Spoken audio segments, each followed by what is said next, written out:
Estes são os tópicos da Parashá Bo. A 8ª praga, gafanhotos.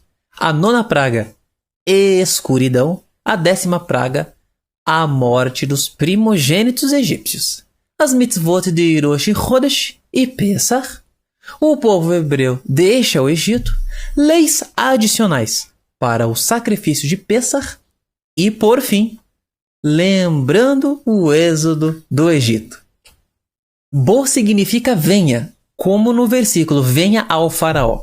Mas por que a paraxá na qual os judeus derrotam o Egito é conhecida como venha ao faraó? Uma declaração que expressa o poder do faraó e do Egito? Isso nos ensina uma lição. Algumas pessoas pensam que para resolver os problemas de suas vidas religiosas e espirituais, precisam somente praticar mais o bem, e mais bem, e mais bem. Porém, a verdade é que, além de fazer mais bem, uma pessoa também tem de erradicar o mal.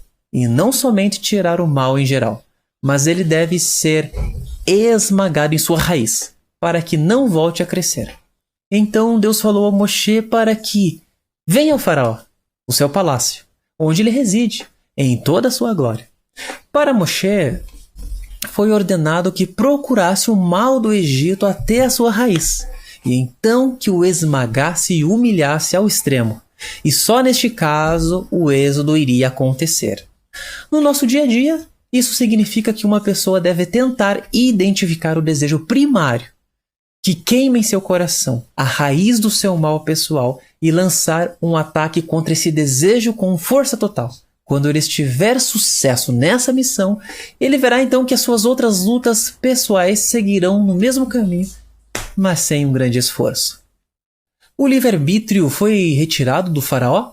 A Mishnah afirma, se uma pessoa diz, eu pecarei e depois eu farei techuvá, arrependimento, não lhe é concedida a oportunidade de fazer techuvá. Isso parece, à primeira vista, sugerir que é negado à pessoa o livre-arbítrio de uma techuvá posterior. Porém, o Alter Rebbe escreve no Tânia que ainda é possível para essa pessoa fazer techuvá, se ela se esforça muito e supera sua má inclinação. Então a techuvá dela é aceita. Isso explica o porquê a Mishnah usa a expressão não lhe é concedida a oportunidade. Ela poderia fazer techuvá de fato, através do esforço extremo, mas as circunstâncias estão contra ela. Isso acontece porque o pecado que ela cometeu debilitou a sua sensibilidade para assuntos espirituais, esfriando seu entusiasmo anterior de fazer techuvá. O mesmo poderia ser dito sobre o faraó. Deus não tirou o livre-arbítrio dele, mas através de seus atos malvados de perseguir os judeus, ele entorpeceu a sua própria alma, tornando mais difícil ainda para ele fazer techuvá. E isso nos ensina uma lição poderosa. Se o faraó, que recebia energia espiritual das forças do mal, ainda era capaz de fazer techuvá, então muito mais uma outra pessoa comum cuja energia espiritual pode ser derivada da santidade do Eterno. Ele sim nunca está além do alcance da techuvá. Disse que alguns egípcios, ao testemunhar a tragédia da morte dos primogênitos, questionaram por que Deus puniria os seus filhos inocentes. Em resposta, os anjos teriam mostrado a eles espelhos mágicos que revelavam os verdadeiros corações dos seus filhos, revelando que muitos eram tão cruéis quanto seus pais.